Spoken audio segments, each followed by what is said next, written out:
大家好，歡迎嚟到舐個戒之禁忌檔案，識舐就舐條戒，唔識就舐成塊。我係你嘅節目主持人金爺，我係 Grace。今日我哋好開心邀請到一個靚女嚟，就係 Freya Esther，耶！歡迎歡迎歡迎歡迎，歡迎光臨啊！歡迎光臨。咁今日點啊？舐邊條戒啊？今日舐嘅戒呢，係男女之間嘅一個危險嘅一個戒。點樣講危險呢？因為我哋今日講嘅係大男人同埋大女人，OK，呢兩個崗位呢都係幾危險下嘅，因為通常呢，男仔同女仔兩邊都係唔中意呢啲咁嘅角色嘅，尤其是係女仔，女仔每次講話呢個大男人我唔中意，so 如果你係一個大男人嘅話，我就覺得係一個危險嘅位置啦。咁樣你可能要檢討，可能要改咗你呢個性格。咁我就要睇下我哋嘅嘉賓點樣睇呢樣嘢啦。你究竟中唔中意大男人，定係你自己本身係一個大女人呢？我自己本身係一個大女人啊。Yes， 所以你今日嚟咗啊嘛。邊度大啊？好啦，唔係好大啫。我嘅意思係年紀應該就唔係好大啦。年紀肯定唔大。年紀比起其他嗰啲靚妹都算係大啦。大男人我係中意嘅。啊，你中意大男人嚟？因為我你唔中意我啊？喂，繼續。OK， 之後，我係中意一個大男人，點解呢？因為我想一個男人去 lead 我啊嘛，喺生活上邊。因為每個女人都係想做男人背後嘅女人嘅。但係頭先啱你先話你係大女人喎，係，大但係你女人又想做小女人喎。大女人嘅 level 都有做更加高嘅唔 level 係，我覺得大男人係，我覺得佢係表面上係大女人，之後私底下佢係一個小女人。係，即係講佢喺出邊打仗嘅時候咧，佢係衝鋒陷陣嘅，翻到去嘅時候佢可以千依百順。定係佢係想喺女人面前做大女人，喺男人面前做小女人？唔係應該係講喺企業嘅呢個角度，佢係一個大女人。係，因為我自己做生意啊嘛，咁樣我係做金融噶嘛，嗯咁樣我面對嘅顧客啦，90%應該高啲，95%都係男人嚟嘅，因為做生意都係男人比較多啲。做生意做到好大嘅都係男人比較多啲，女仔客仔唔係話冇，應該5隻手指數得晒啦。所以點解我會變成有啲 man 嘅感覺？嘅 character 又唔係好覺啊，唔好覺話好拼下。佢係着上好可愛喎，今日着上西裝想扮男人，但係唔似男人。入面係女，但係呢件西裝係好靚，幾靚喎，其實我覺得有 Hello Kitty 㗎啦，其實有 Hello Kitty 咁鬼 Q 其實我又有毛今日係啊，係比較休閒啲啊，我出去做生意係唔會係着黑色西裝嘅通常。係有冇毛㗎？咁黑色西裝冇毛嘅，唔係有啊，有一件有毛啊，又喺度有毛。所以如果一個大男人管住晒你所有嘅生活，令到你冇晒自由，因為大男人我頭先所講啦，點解我講大男人危險呢？就係因為好多女人係嫌棄呢啲大男人，就係佢變到冇咗自由。因為佢首先佢會管理嘅所有自由啦，之後你出去交際嘅時候，如果你同男人有任何接觸，佢係接受唔到嘅。呢啲咁嘅大男人呢，係喺呢個世界係應該要淘汰嘅。因為好似你話齋，好多時候你去應酬啊，或者你出到好夜同男人飲酒啊，呢啲嗰啲大男人通常都會嬲嘅。咁咁樣嘅大男人，你又中唔中意啊？我首先要講啦，依家現代女性我哋係90後，加上我自己識做生意嘅女人，應酬呢啲嘢係難免噶。咁樣舊擺嗰啲古老思想咧，話女人應該喺屋企湊仔煮飯，我都識煮飯。咁樣我仲未有仔啦，未湊仔啦。但係我係覺得依家係女人都會做生意，唔好成日諗到女人出去飲酒同男人就係要好啲乸嗰種感覺。我哋真係出去傾生意，出去飲酒係講正經嘢。係啊，所以我就問你嘛，你接唔接受到先？接受唔到，接受唔到咁樣你就唔可以同大男人喺埋一齊啊！因為啊，咁你又另外再補充少少，你又可唔可以接受到你呢個男人出去做生意應酬，而佢嘅對象嗰啲生意嘅對象係女人咧？可以。咁你唔係好大女人啫。因為你要記得，友情係唔可以飲水飽啊。都係愛情。愛情係唔可以飲水友飽。情咯，友情唔可以飲。友情。友情 OK，OK 唔可以飲水飽嘅，即係都要係揾食噶嘛。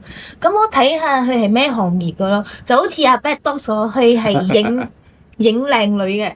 咁佢另外一半一定要去接受佢嘅工作，就係一定係對住好多模特兒啊呢啲咁樣嘅之類。好似我嘅工作，我另外一半就一定要去接受我嘅工作，就係遇到好多大老細啊。因為依家我做金融可以借到去40個 million 嚟講，嗰啲老細嘅 level 係比較高啲嘅。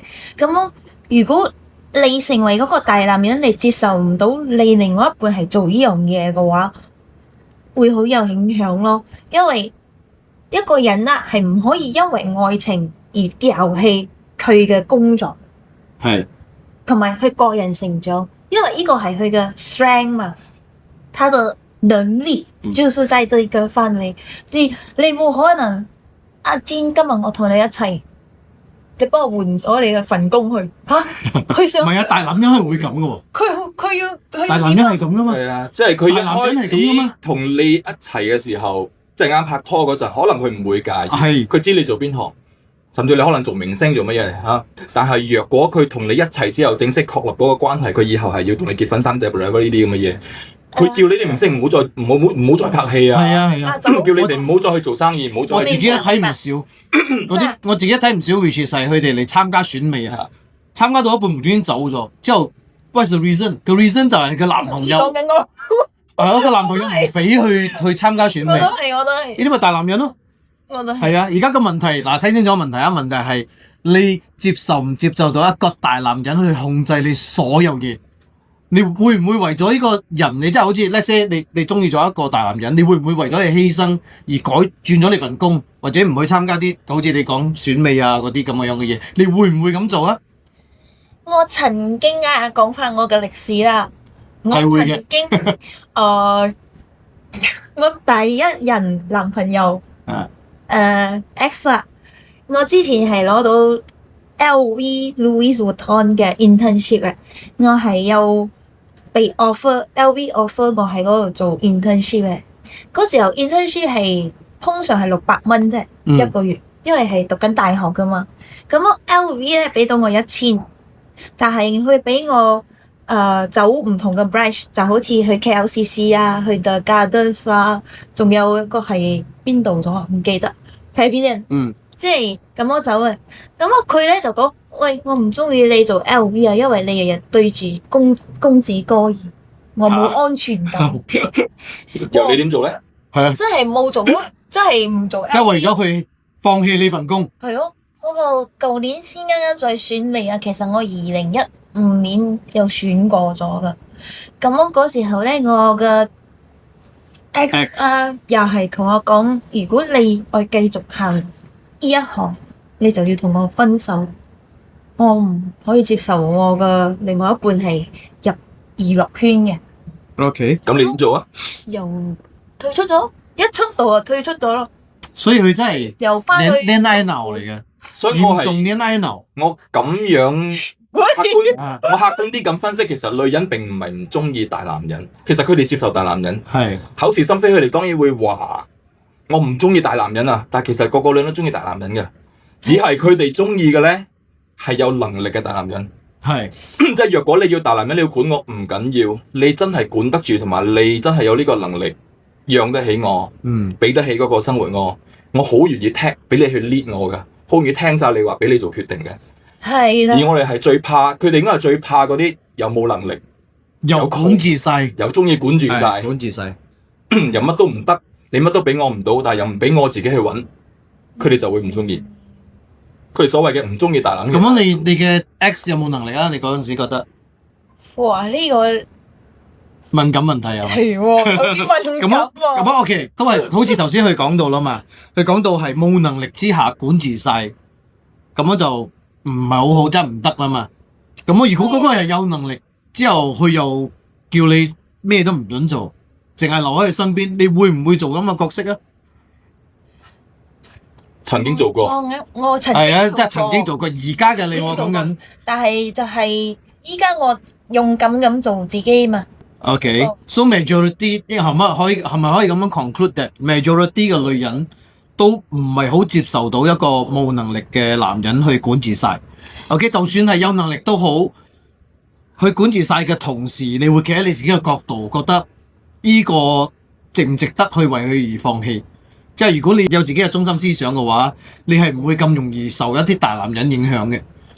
我頭先答翻你嘅問題先啊，你問我 X 係咪有能力？其實即係你選擇答嘅。佢係有能力嘅。OK，但係佢嘅能力可能人與人之間係有自己嘅實力嘅。佢叫我喺屋企唔做嘢。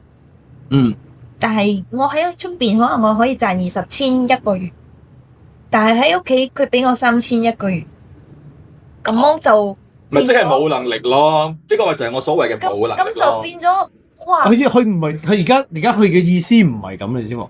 佢意思係講嗰個男人係可以俾20,000嘅，但係佢俾你3,000啫。佢唔係冇能力，佢有能力，只不過係孤寒。即係咁講，即係咁講，你一個係有錢人。關我鬼事咩？係啊，你係有錢人，你肯俾錢我，要入到我袋先關我事。係啊，你先有即係管我啊嘛。你係有錢人，我就要同你打工噶。你唔出糧俾我唔得噶嘛。係，即係你出得糧太少俾我都係唔得噶嘛。即係女人一樣啫。我可以搵2萬，咁你起碼都俾我2萬，你先有機會，你可以管住我啊。你要買我嘅時間，買我嘅自由，你係咪起碼出翻我應份嘅糧啊嘛？應份嘅糧。我可以搵2萬嘅，你俾2,000我，然後唔准我做呢樣，唔准我做嗰樣，你試下咁樣去管理啲員工啊，都唔可能啦。係啊，即係呢個唔即刻跳槽，呢個咪叫做冇能力咯。咁又唔可以講冇能力嘅，只不過係佢唔想投資喺你身上。咁解咪即係孤寒咯，即係冇能力咯。哎呀，呢種就唔係佢同你講，現實世界有好多男人係咪？係好有錢嘅，但係佢唔捨得使佢錢。我哋見太多識太多啦呢啲。有啲當然有佢，當然都有佢哋嘅立場。一個男人或者大男人，佢願唔願意使錢喺一個女人身上？佢願意使幾多喺一個女人身上？真係佢睇到嗰個女人值幾多嘅。係啊。會唔會係佢係咯？會唔會係個女人唔值呢個價錢？佢喺佢眼中，喺佢眼中值唔值咯？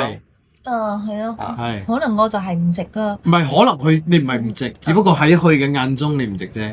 可能佢眼中你真係值3,000。係啊，就好似借錢一樣嘛。好似黃子華話齋，有唔同價錢嘅朋友噶嘛。有啲朋友可以借5,000，有啲朋友可以借5萬。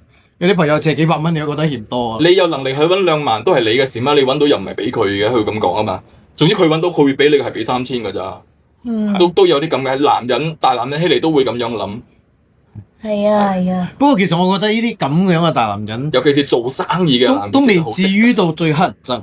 我覺得最乞人憎嘅大男人 which is 我以前係一個咁嘅人，真係窮嘅。唔係即係唔關窮事，連300蚊都俾唔到。唔係錢嘅問題，唔係錢嘅問題，個問題係個思想問題。即係講我以前係一個好容易呷醋嘅一個人，咩都呷親飽嘅，所以就會覺得，即係我以前我講緊好後生嘅時候啊，未必10幾20歲嘅時候咧，係一個控制欲非常極之強嘅一個人。咁如果我嘅 girlfriend 出去同男仔，即係一班人入邊有男仔嘅話，我都會呷醋嘅。或者同個男仔影相嘅時候搭下膊頭啊、摸下腰啊，呢啲我係絕對嚴重呷醋，亦都會同個 girlfriend 即係 ex-girlfriend of course 同佢哋嘈交啊，呢啲咁嘅嘢。都係咁嘅咧。以前係會咁啊，呢啲我覺得呢種大男人先係最得人嬲嘅。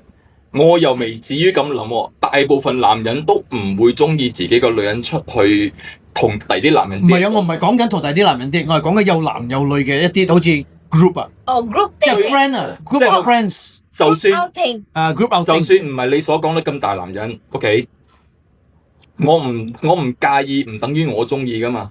你都會啦，即係講係正常嘅咧。係男人都唔會中意呢樣嘢嘅，只不過佢最多係唔介意。好啦，你去啦，係唔介意嘅啫。女人都一樣啊嘛，我唔介意你出去應酬啊，去啲女人。其實一個我唔會，我好中意你身邊好多女啊，唔會係咁噶嘛。你點解以前係你咁？因為你未有咁高嘅自信心。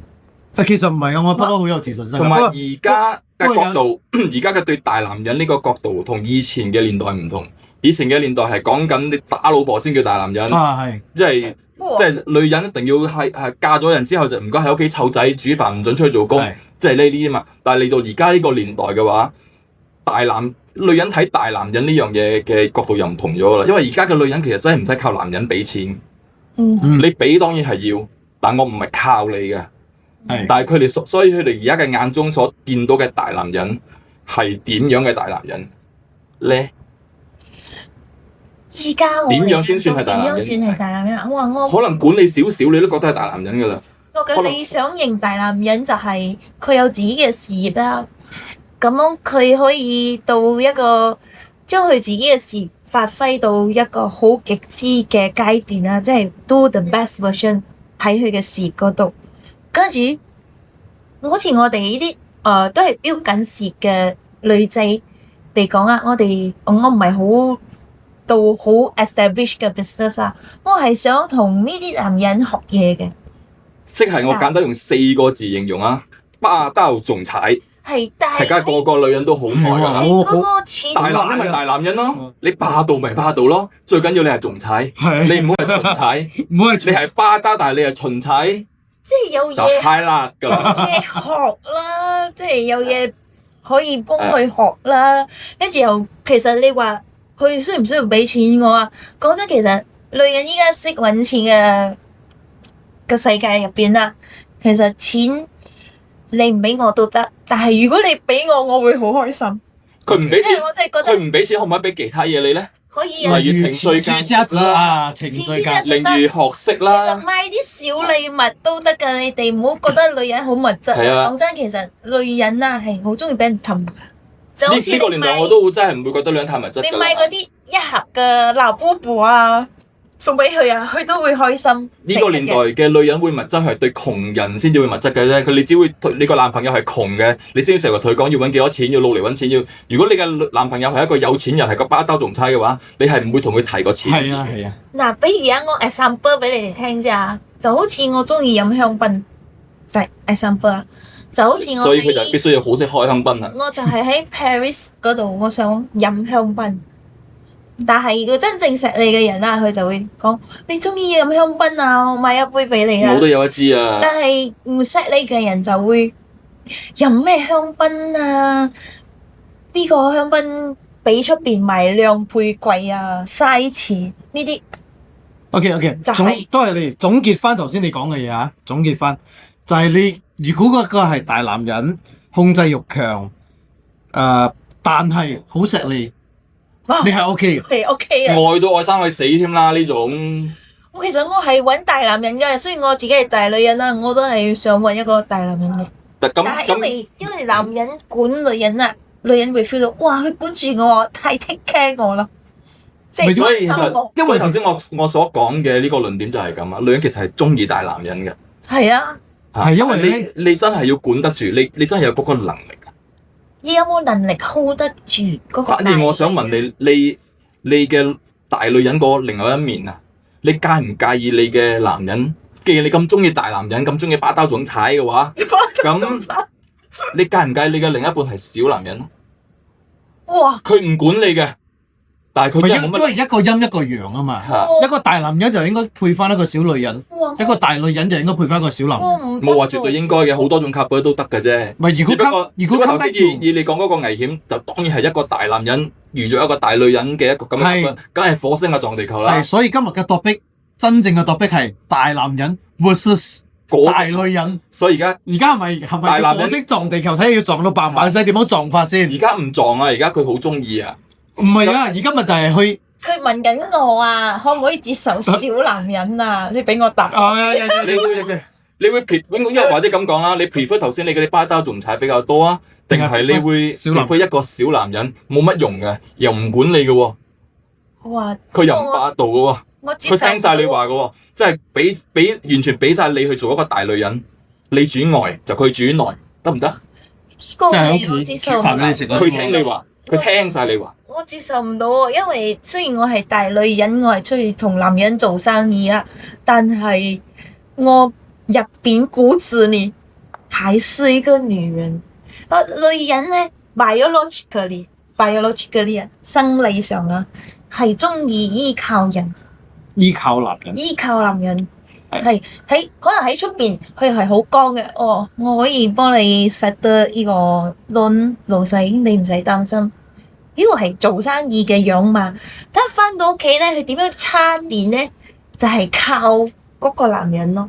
你話翻屋企有人煮飯俾你，等你呢啲唔係靠到，呢啲係揾一個 Maria 都可以做嘅嘢咯。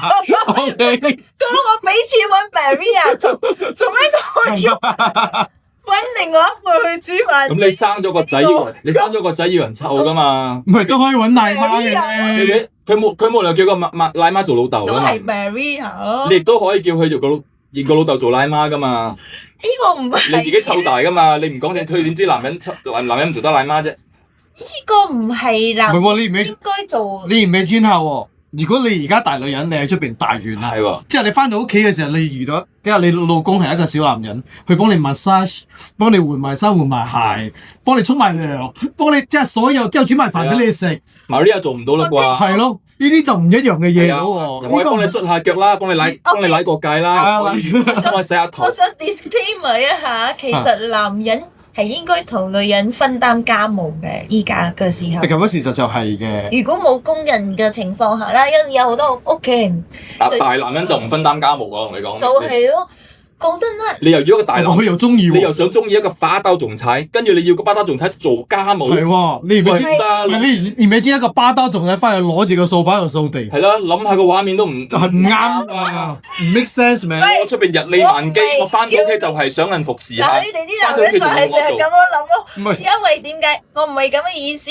唔係話去做晒，係分擔。咩叫分擔咧？攞錢嚟分擔得唔得啊？請個工人實得。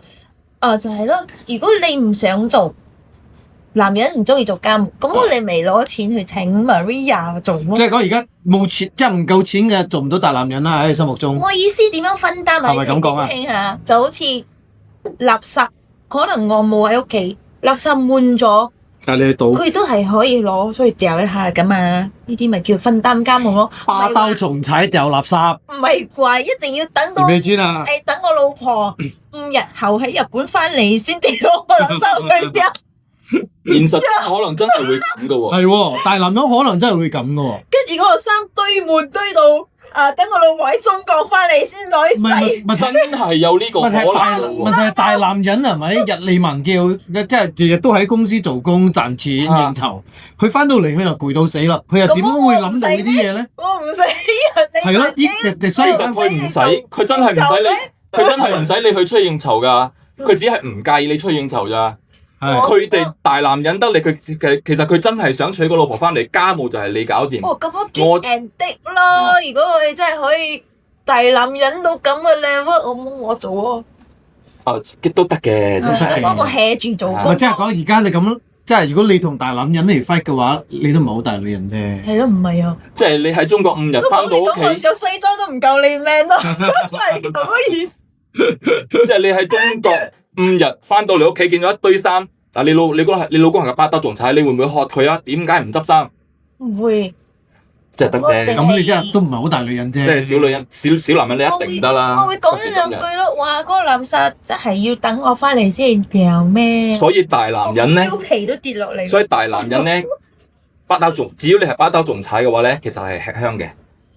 就唔好似我哋以前守舊啲，我哋啲老豆冇錢，但係都大男人㗎。係嗰種嘅話，老一派嚟到而家就唔得啦。老一派嘅諗法。反而我而家想知道一下，關於大女人，你又點睇咧？關於大女人啊，即係講如果管住晒我啲嘢，即係大男人係咁吃香，咁大女人嗱，首先澄清一下先啊，澄清一下。